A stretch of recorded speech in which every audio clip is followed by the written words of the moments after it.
Dream home లేదా real estate లో best investment కోసం చూస్తున్నారా? చూస్ బృందావనం ప్రాపర్టీస్. అతి తక్కువ ధరలో best investment near highway city and future city.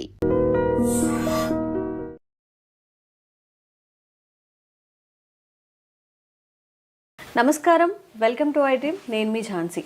అయితే వేరుశనగలు పూర్వకాలం నుంచి అంటే పాతకాలం నుంచి కూడా వేరుశనగలను మనం చాలా రకాలుగా యూస్ చేస్తూ ఉంటాం. పచ్చళ్ళుగా చేసుకుంటారు, ఫ్రై చేసుకొని తింటూ ఉంటారు, నానబెట్టుకొని తింటూ ఉంటారు. మరి ఆయుర్వేద పరంగా వేరుశనగకు ఉన్న ప్రాముఖ్యత ఏంటి?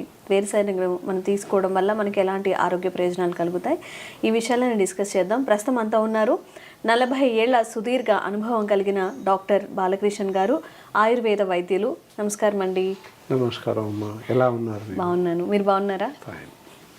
అయితే ఈ మధ్యకాలంలో సొంత వైద్యాలు అనేవి చాలా ఎక్కువగా పెరిగిపోయాయి. ఒక యూట్యూబ్లో చూడడం కానివ్వండి, ఎక్కడైనా ఒక చిన్న వీడియో చూసేసి అవన్నీ ఫాలో అవుతున్నారు. ఈ మధ్యకాలంలో వేరుశనగల్ని విరివిగా తీసుకునే వాళ్ళు ఉన్నారు, దానివల్ల ఫ్యాట్ వస్తుంది, ఇది ఫ్యాట్ కంటెంట్ అని అవాయిడ్ చేసే వాళ్ళు ఉన్నారు. మనం ఏదైనా ఎలా తీసుకుంటే మంచిది? లిమిటెడ్గా తీసుకుంటే మంచిదా? డైలీ తీసుకుంటే మంచిదా? ఎలా యూస్ చేస్తే మంచి ఆరోగ్యకరమైన ప్రయోజనాలు ఉంటాయి?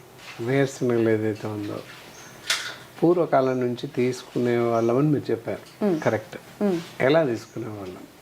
ఉడకబెట్టి తినేవాళ్ళం, లేదా నిప్పుల పైన కాల్చి పేనం పైన వేయించుకొని తినేవాళ్ళం. వారంకి ఒకసారి, 3-4 డేస్కి ఒకసారి. వేరుశనగల సీజన్ వర్షాకాలంలో పచ్చి వస్తాయి, కొత్త పల్లీలు వస్తాయి. దసరా ముందర, మళ్ళీ తర్వాత వేసవిలో వస్తాయి. వేసవి కన్నా దసరా ముందు వచ్చే పల్లీలు చాలా బలిష్టంగా ఉంటాయి వాస్తవానికి. సో పచ్చివి అలాగే తినడం, కొంతమంది పచ్చివి అలాగే తింటుంటాం. చేల్లో నుంచి తెప్పేసుకొని తినేవాళ్ళం మేము చిన్నప్పుడు. లేదా అలాగే తీసుకొచ్చేసి కాల్చేసి పొట్టుతో పాటు కాల్చేసి తినడం, ఇవి చేసేవాళ్ళం. అలా చేయడం వల్ల చాలా ప్రయోజనాలు ఉన్నాయి. అందులో పిండి పదార్థాలు ఉన్నాయి, చాలా రకాల పోషక విలువలు ఉన్నాయి, ఐరన్ కంటెంట్ ఉంది, చాలా బలిష్టమైనటువంటి ఆహారం అని చెప్పొచ్చు. ఎముకలకి బలం చేకూరుతుంది, ముఖ్యంగా బ్రెయిన్కి బలం చేకూరుతుంది, గుండెకి బలం చేకూరుతుంది. ఇలా ఎంతో ఇతోధికంగా దానివల్ల లాభాలు ఉన్నాయి. అలా అని చెప్పేసి పూర్వకాలంలో చెప్పేవాళ్ళం, ఏం తెలియనప్పుడు కూడా పల్లీలు కాల్చుకొని తినేవాళ్ళం అంతే పూర్వంలో. కానీ ఇప్పుడు వేరుశనగలు తినడం వల్లనే గుండెలో ఫ్యాట్ పెరిగిపోతుంది, గుండెకి మంచిది కాదు అని చెప్తున్నారు. అక్కడక్కడ అంటున్నారు. కానీ అలా తినేవాళ్ళం. తింటే దానికి ఒక లిమిటేషన్స్ ఉంటాయి. ఏంటంటే పల్లి తిన్న తర్వాత, పల్లికాయలు తిన్న తర్వాత అప్పుడు ఏంటి, నిప్పులో వేసి కాల్చి తినడం, లేదా పేనం పైన వేయించుకొని తినడం, ఉడకబెట్టి తినడం చేసేవాళ్ళం. ఎప్పుడైతే పల్లీలు తింటామో, గుప్పెడు తింటాం సహజంగా, దానికి చాలా పెద్ద క్రేజ్ ఉంది. సినిమా హాల్లో కానీ అక్కడక్కడ కానీ పల్లి అని అమ్ముతూ ఉంటారు స్టేషన్లో. ఇప్పటికీ నౌ ప్రెసెంట్ ఈజ్ దేర్, పల్లి ఇప్పుడు అమ్ముతుంటారు. సో పల్లీకి ఉన్న క్రేజ్ అంతా ఇంత కాదని చెప్పొచ్చు. అంత క్రేజ్ ఉన్న పల్లికి మరి అంతే ఎత్తున ప్రయోజనాలు కూడా ఉన్నాయి, చెప్పొచ్చు. అది కూడా అలా పల్లీలు తీసుకున్నప్పుడు వెంటనే నీళ్లు తాగకూడదు. పల్లి తిన్న తర్వాత ఏదైనా ఒక ఆహారం తీసుకున్నాక నీళ్లు తాగడం పరిపాటి. కానీ ఎప్పుడైతే పల్లీలు వేయించి తీసుకోవడం, లేదా ఇంకో రకంగా తీసుకోవడం వల్ల దాని తర్వాత వెంటనే నీళ్లు తాగకూడదు. డైరెక్ట్గా పల్లి తీసుకున్నప్పుడు ఏం చేయాలి? పూర్వంలో ఏం తెలియని కాదు, కాస్త బెల్లం తినండి అని చెప్పేవాళ్ళు. బెల్లం ఇచ్చేవాళ్ళు. మేము పల్లి తిన్న తర్వాత కొంత బెల్లం ముక్కి ఇచ్చేవాళ్ళు. తిన్నాక కాసేపటికి నీళ్లు తాగేవాళ్ళు. ఆ వెంటనే నీళ్లు తాగడం, ఇతరత్రా చేయడం వల్ల పైచేంజ్ చేస్తుంది అని చెప్పేవాళ్ళు. అంటే వికటిస్తుంది, దానివల్ల కొంత కొన్ని దురదృష్టకరమైన లక్షణాలు కనిపిస్తాయని చెప్పేసి, దుష్ఫలితాలు కల్పిస్తాయని చెప్పేసి దాని అంతరార్థం అన్నమాట. తెలియకపోయినా అప్పుడు చెప్పేవాళ్ళు, బాగుంటుంది ఇలా చేయండి అని చెప్పేవాళ్ళు. అలా చేసేవాళ్ళం అంతే. ఇప్పుడు ఏమైంది, ప్రతి దానిలో పల్లీలు వేస్తున్నారు. దాదాపుగా వీక్లీ 1 or 2 times పల్లి వాడుతున్నాం, నిరవధికంగా వాడుతున్నాం. పోహా వాడినా, ఉప్మాలో కానీ, లేదా ప్రతి టిఫిన్కి చట్నీ పల్లీతోనే చేస్తున్నారు. రకరకాలుగా చేయొచ్చు, కానీ పల్లీ చట్నీ అనేది తప్పనిసరిగా చేస్తున్న సందర్భాలు ఉన్నాయి.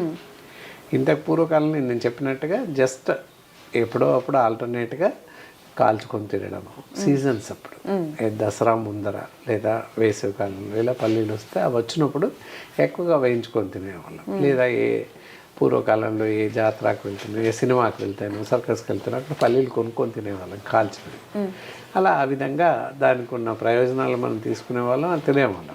తర్వాత ఉప్పు కారం, చిల్లీ పౌడర్ లేదా సాల్ట్ వేసి, ఇప్పుడు నవడేస్ ఇప్పుడు కూడా దొరుకుతున్నాయి మసాలా పీనట్స్ అని చెప్పేసి, అలా కూడా తింటున్నాం. ఎలా తిన్నా దాని యొక్క ప్రయోజనం మాత్రం తగ్గదు అని చెప్పచ్చు. అలా కాకుండా మరీ ఎక్కువగా తీసుకోవడం అంత సబబు కాదు. ఈ మధ్య ఏం చేస్తున్నారు, పీనట్ బటర్ అని చెప్పేసి ఫేస్ చేసి డబ్బాలలో పెట్టేసి అమ్ముతున్నారు. సో అలా చేసింది తినకపోవడం శ్రేయస్కరం కాదు, తినకపోవడమే చాలా మంచిది. ఫ్రెష్గా పల్లీలు దొరుకుతున్నప్పుడు పల్లీల ఫేస్ చేసి దాచిపెట్టుకొని తినాల్సిన అవసరం లేదే, దొరక్కపోతే అవసరం అప్పుడు. సో విరివిగా లభిస్తుంది పల్లీ అనేది, దొరుకుతుంది మార్కెట్లో ఎవ్రీడే. ప్రతి ఇంట్లో పల్లీలు స్టాక్ ఉంటాయి. ప్రతి బ్రేక్ఫాస్ట్కి పల్లీతో తయారు చేసిన చట్నీయే తింటుంటాం. దోశ అవని, ఇడ్లీ అవని, ఇంకేదైనావని దాదాపు అన్ని టిఫిన్స్లో చట్నీ తప్పకుండా ఉంటుంది, పల్లీ chutney. Other than more than curries ఉన్నా, సాంబార్ ఉన్నా, ఏదున్నా చట్నీ మాత్రం ఉంటుంది. సో ఆ విధంగా విరివిగా వాడుతున్నాం అని చెప్పచ్చు. అలా కాక మీరు ఇంకో క్వశ్చన్ అడిగారు, గుండె జబ్బులు గురించి.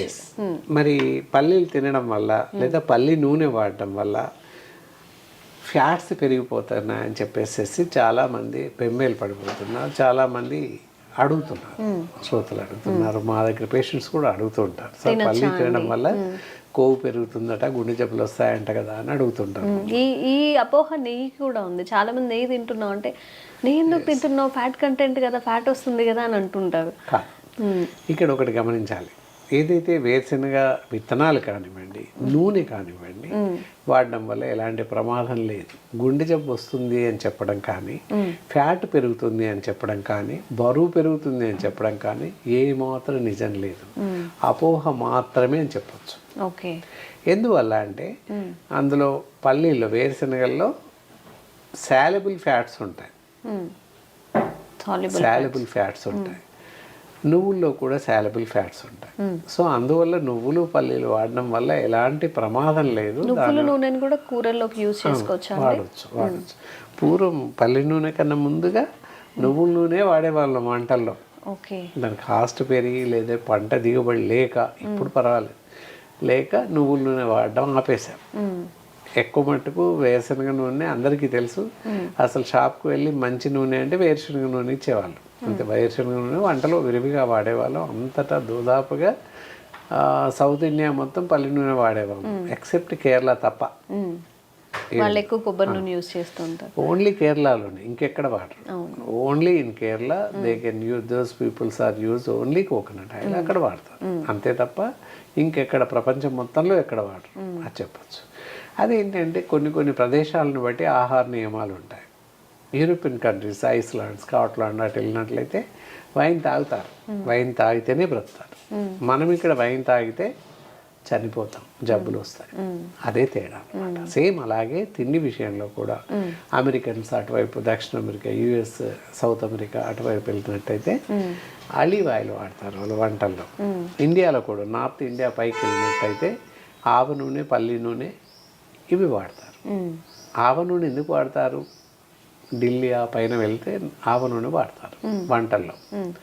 అదే వాడరు, ఒక సీజన్లో ఒక 4 months ఆవ నూనె వాడతారు, 4 months నువ్వుల నూనె వాడతారు, 4 months శనగ నూనె వాడతారు. 3 రకాల నూనెలు వాడతారు అక్కడ. ఈ నూనెలు కూడా లాంగ్ టైం మనం సంవత్సరాల తరబడి ఒకటే ఆయిల్ వాడడం కూడా మంచిది కాదు అంటారా? అలా ఏం లేదు. ఇందాక నార్త్ ఇండియాలో ఎందుకు వాడతారు అంటే అక్కడ అంతా చలి ప్రదేశం. వైగ్రైస్ మధ్యప్రదేశ్ నుంచి ఆ పైకి వెళ్ళిపోతూ ఉంటే భోపాల్ తర్వాత మధుర అంతా, ఆగ్రా ఏరియా అంతా చలి ప్రదేశం, ఎక్కువగా చలి ఉంటుంది. సో అతి చల్లని ప్రదేశం కనుక హీట్ కెన్ బి ప్రొడ్యూస్డ్, వేడి శరీరానికి కావాలి కనుక ఆవ నూనె వాడతారు అక్కడ. That is the cause. అంతే కానీ మనం ఆవ నూనె వాడడానికి లేదు.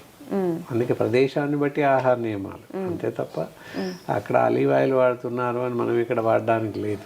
ఇట్ ఈస్ వెరీ డేంజరస్ అనమాట. ఆలివ్ ఆయిల్ కానీ ఇంకోటి కానీ వాడకూడదు.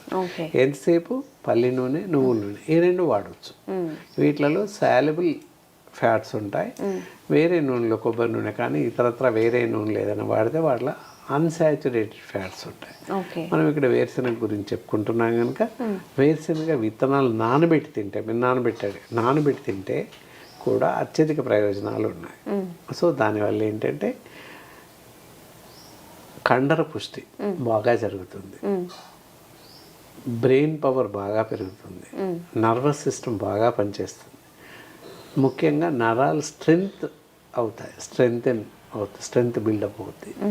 ఈ విధంగా మనకి పల్లీలు ఏ విధంగా వేరుశనగల్ని ఎలా తీసుకున్నప్పటికీ నష్టం లేదు. అయితే చూసుకొని తీసుకోవాలి. ఎవ్రీడే కాకుండా వీక్లీ వన్స్ ట్వైస్ అలా తీసుకోవడానికి ప్రయత్నించాలి. ఏదైనా కూడా మితంగా తీసుకోవడమే మంచిది. అత్యధికంగా తీసుకోవడం వల్ల ప్రమాదం ఉంటుంది. ఏది తీసుకున్నా అత్యధికంగా తీసుకోకూడదు. అంతే తప్ప మితంగా తీసుకున్నట్లయితే కొంతవరకు మనం శరీర ఆరోగ్యాన్ని కాపాడుకోవచ్చు. అందువల్ల వేరుశనగలతో నష్టం లేదు, లాభం ఉంది. మితంగా తీసుకోవాలి అంతే. అదండి, ఫుడ్డే కదా, న్యాచురల్గా ఉండేవే కదా అని చెప్పి ఎప్పుడు పడితే ఎప్పుడు తింటాం, ఎంత క్వాంటిటీ పడితే అంత తినడం కాకుండా మితంగా ఏది తిన్నా కానీ లిమిటెడ్గా తినడం అలవాటు చేసుకుంటే ఎలాంటి ఆరోగ్య సమస్యలు కూడా రావు. థ్యాంక్ యూ డాక్టర్ గారు. నమస్కారం.